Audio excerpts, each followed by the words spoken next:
जादुई पेंसिल। बहुत समय पहले एक छोटे से शहर रामपुर में एक लड़का रहता था। उसका नाम दीपक था।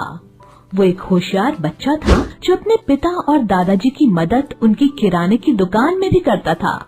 मगर वो कभी कभी लालची हो जाता था और किसी के लिए कुछ काम करने पर बदले में कुछ मांगता था। एक दिन उसके माता पिता को एक शादी में दूसरे शहर जाना पड़ा।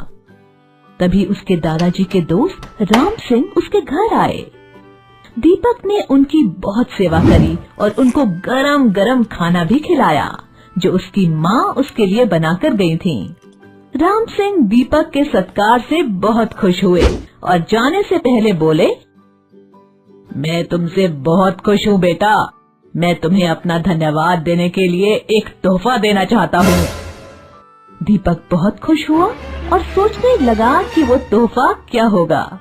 राम सिंह ने अपना बैग खोला और उसमें से एक पेंसिल निकाली।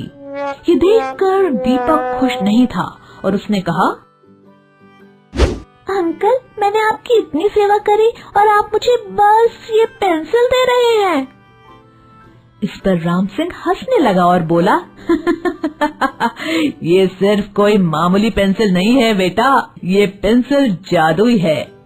चलो मैं तुम्हें इसका जादू दिखाता हूँ। उन्होंने एक पेपर पर एक साइकिल बनाई और फिर कुछ मंत्र बोला। फिर पता नहीं क्या हुआ, वो साइकिल सच में वहाँ आ गई। तब राम सिंह बोला, अब तुमने देखा ये पेंसिल क्या कर सकती है। तुम जब भी कुछ चित्र बनाओगे और ये मंत्र बोलोगे, वो चीज सच में तुम्हारे सामने आ जाएगी। दीपक खुशी से चिल्लाया, वाह, ये तो कमाल है।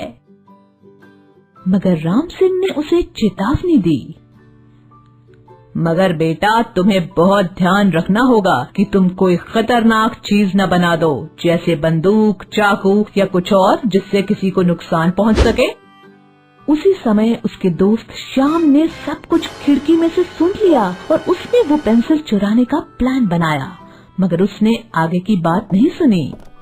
राम सिंह दीपक से बोला, अगर कभी गलती से कुछ ऐसा चित्र बन जाए जो तुम्हें लगे कि नुकसान पहुंचा सकता है, तो तुम जल्दी से उस चित्र को इस रबड़ से मिटा देना, तब वो चीज भी गायब हो जाएगी।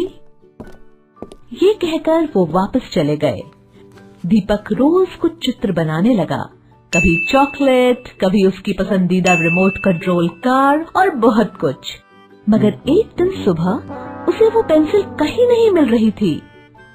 श्याम ने एक दिन पहले उसके घर से वो पेंसिल चुरा ली थी।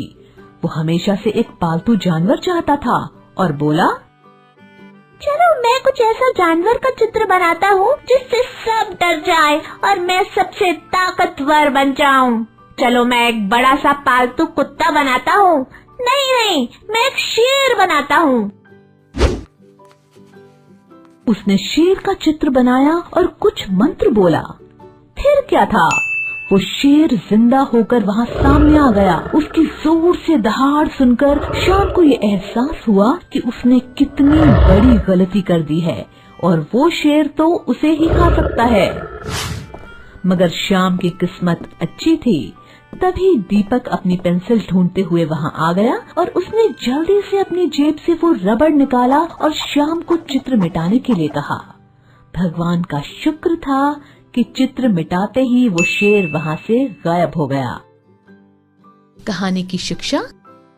तो इस कहानी से हमें ये शिक्षा मिलती है कि हमें कभी भी लालच नहीं करना चाहिए, स्वार्थी नहीं होना चाहिए और किसी भी ताकत का गलत इस्तेमाल नहीं करना चाहिए। उम्मीद है कि आपको हमारी ये कहानी पसंद आई होगी।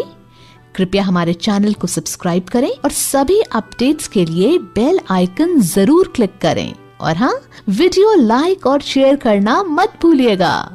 चलो फिर अगली कहानी तक अपना ख्याल रखना। Bye bye.